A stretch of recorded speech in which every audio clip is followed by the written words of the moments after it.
Justin Hawkins right again.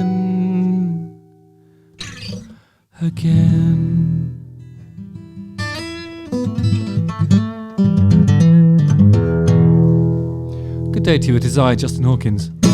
And this is Justin Hawkins Rides Again, my YouTube channel. Don't forget to like, subscribe and sign up for those alerts that you may miss nothing. I'm constantly putting stuff out now. It's really exciting, I'm sure you'll agree. But it's a daily thing, so you don't want to miss it, okay? Today I'm going to be talking about something that a few people have actually alerted me to and asked me to do. So in fact, as opposed to the usual unsolicited reactions and, you know, slams and trashing that I apparently do, this is something that I've literally been asked for by you, the folks at home. It's Ghost, Call Me Little Sunshine. It's their new song, I think. Now, before I start, I'm going to talk to you about Ghost, the phenomenon. Here are some facts about them. So, they're currently trending on YouTube, so that's pretty cool. They're from Sweden. They formed in 2006. Their song Ritual was chosen by Kerrang as one of the 50 most evil songs ever. Wow. I don't know what the other stuff in the chart was actually, but I've heard Ghost. I'm not completely ignorant, you know. I do listen to stuff occasionally. So somebody put it on a playlist for me. I listened to it a few times. I found it very, very it was a song that went na na na na na na na na na na. I don't know what it was called. I'll find it actually. Hang on a second. Oh, it was called Dance Macabre, which I always thought was the theme tune from Jonathan Creek. You know, but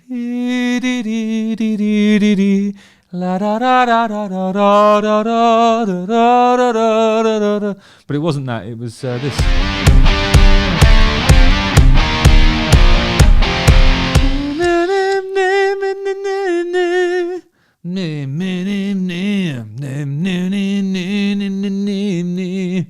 And I found it to be like, it just sounded remarkably poppy. I really thought it was going to be heavier than what it was, just based on the sort of image and, you know, the usual. I had a preconception that was wrong, basically. I thought they'd be really heavy and evil. They weren't. But maybe they are sometimes. They must have been in that particular song, Ritual. There are 8 members in the band. 7 of the group's 8 members, it's nameless ghouls, wear virtually identical face-concealing costumes. I love the way they look, actually. It's really cool. There's a book from it must be from the 70s, I suppose. Early 70s, I would say. And it's Tony Hatch. Remember, he's the guy who wrote Neighbours, everybody needs good neighbours. With a little understanding, you can find the perfect plan. Neighbours should be there for one another. Next door is only a footstep away. Neighbours, everybody needs good neighbours. But he wrote a song about how to make it in pop music, I think presumably based on the 60s model. And one of the things that he said was everybody in the band should wear the same uniform or have the same haircut. I think he was talking about the Beatles, really. But I suppose this is an extension of that, but in the darker, more theatrical and terrifying realm that Ghost exists in. Ghost's music has been categorised in many genres. Critics have classified them as hard rock, heavy metal, doom metal, pop rock, progressive rock, psychedelic rock, occult rock, and arena rock. I've never heard of occult rock before, but I think I can guess what that means. Adrian Begrand of Pop Matters stated that Ghost recalls the early sounds of Black Sabbath, Pentagram, and Judas Priest, as well as the progressive and psychedelic rock of the late 60s. Well, not on the evidence of that. It actually reminded me of something like the Rasmus, or something that came from Scandinavia and was inspired by stuff like Bon Jovi even. I would even go that far. But only that one song. I mean, I'm aware that this is a band with a diverse set of influences, and obviously it emerges in different songs in different ways. A nameless ghoul described Ghost's music as a mix between pop music and death metal. I think that's a fair point, I think. Another nameless ghoul said that they are influenced by everything, ranging from classic rock, I heard a bit of that in there as well, to the extreme underground metal bands of the 80s, to film scores, to the grandeur of emotional harmonic music. Cool, well, I'm in. Let's do it. I'm dying to hear how that manifests itself in this particular song. I'll react to it. Maybe I'll get the guitar out. I'll just play the video now.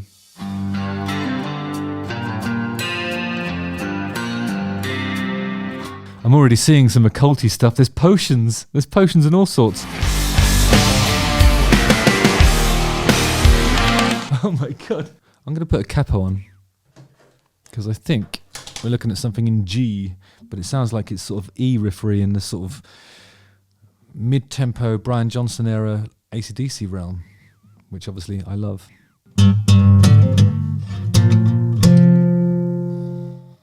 I almost want it to go. Yeah, it's got a little bit of Hell's Bells about it. I'll say that. I don't think it's... I'm not suggesting it's a lift at all. It really isn't, but it's kind of in that world, it's sort of slow to mid-tempo, doomy, and you kind of feel like it's going to go. But it's not.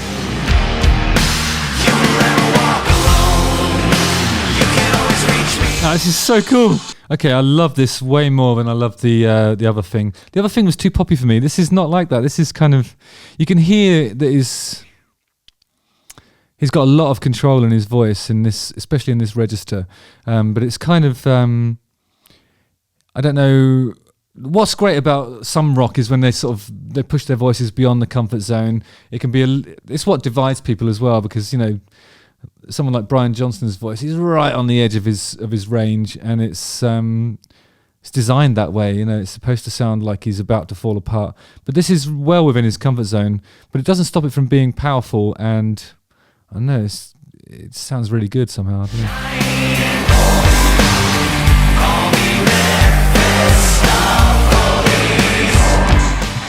know. That's so cool. Goes to this sort of call me little sunshine,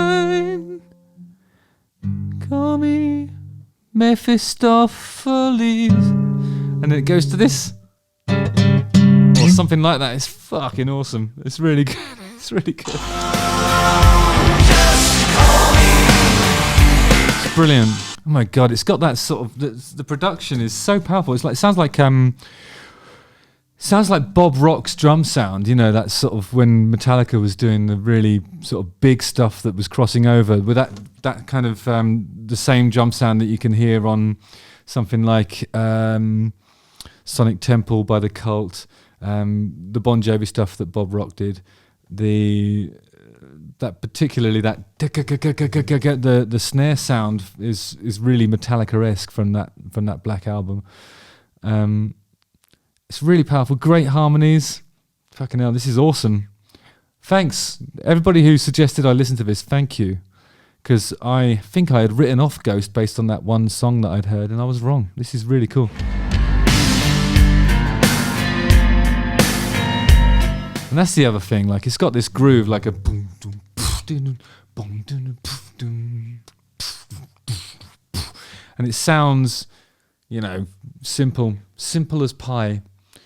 But the reality is, when you analyze how that works, if you zoom in on it in a Pro Tools session, you'll see that stuff isn't directly on the grid.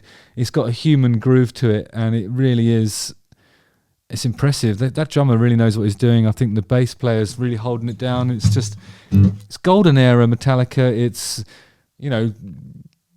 Hell's Bells era AC/DC. It's got loads of really cool harmonies on it. So it sounds like Mutt Lange has produced it. I mean, Mutt Lange obviously did produce Hell's Bells. He produced Back in Black and a few other AC/DC records around that era. I think he did Highway to Hell, Back in Black, and what was the other one? For Those About to Rock, maybe more as well. But this, oh god, it's like I wouldn't be surprised if he did have something to do with this. It's really cool. There's a really 80s guitar playing comes in, and it's awesome. It's got everything going on. Everything that they said they were, they are, I think. That's the reality. Size of that fucking snare.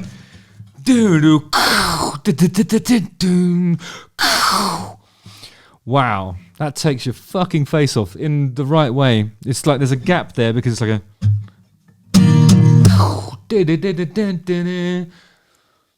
And you want it to go... It's like a... Wow. It's amazing. The video is so cool as well. It's like, it's not overdone, you know, it isn't sort of... It doesn't look like a $2 million video or anything like that. It's just some spooky imagery, realised really well. Not that much happens in it, but, you know, it is about the song and it is serving the song, I think. This just sounds huge. It really does. I'm so impressed. There is even a huge bell. A la Hell's Bells, you know. Dong, dong. It's hitting a G. I don't know. Do they do that, or is it something where you hit it with a hammer? But it is like a church bell that happens to be in G, which is handy because the riff is as well. It's really cool. I think the way they've saturated the guitars and the tones and stuff, and the way the harmonies that they're choosing in there, it does get a bit melodic metal at that point after the second chorus. I'm going to guess it's going into a solo that sort of resembles the Scorpions somehow. I've always thought that the Scorpions, I think probably you'd have to list Scorpions in their influences as well. And in fact, Europe, there's something about Europe, like some of the guitar players reminded me of Key Marcello, but perhaps not as, not as Van Halen-y. It's like a less Van Halen-y Key Marcello. You know what I mean? I'm probably not the first to say that. I won't be the last either. You will never walk alone. You can always reach me. And there's the drop out after the drop out. It comes into the "We Will Rock You" drum beat. They've earned it, I think. Go go go go. In the last 16 bars, the drummer's gone from being Roger Taylor to Lars Ulrich. There's Matt Sorum in it. He's an amalgamation of a lot of the big iconic drummers from the last sort of 40 years, I suppose, but never not awesome and not overplaying as well. Like this guy's obviously technical. You can hear it in his groove, but he's really holding it back and keeping it simple, doing the stuff that's iconic, serving the song. I think that's something that Scandinavian musicians, I think, really understand. Is sort of, it's not about.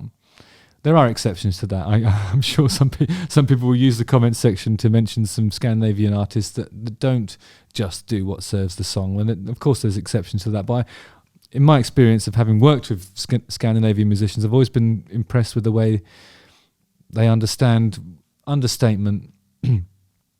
And this band, despite the theatricality of everything that they're doing, in terms of the actual music, it's pretty understated. There's not a million notes. I'm sure he's capable of doing that. There's not fancy drum fills.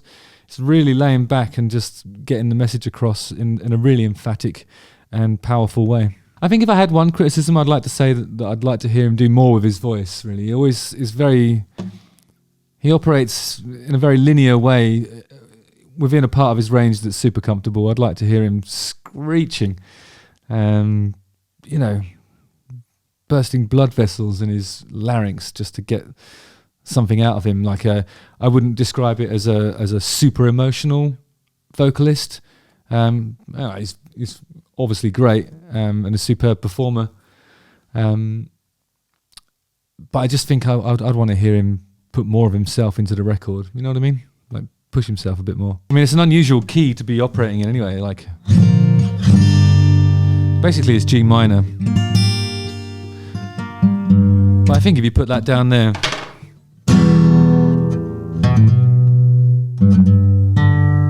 you could put it down in E minor, and then he could send his voice up to,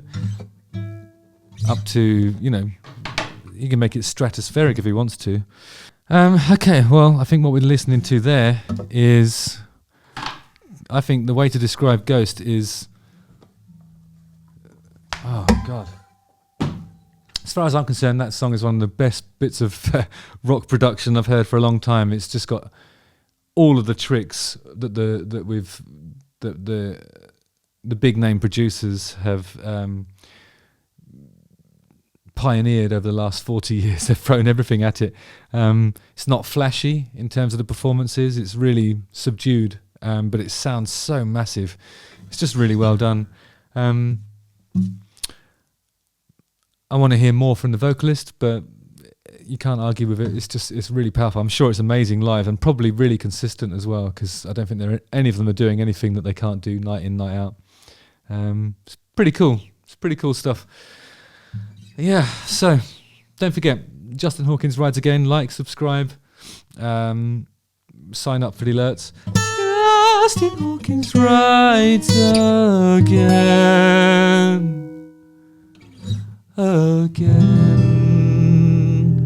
And watch one of these 2 videos. Merci bien.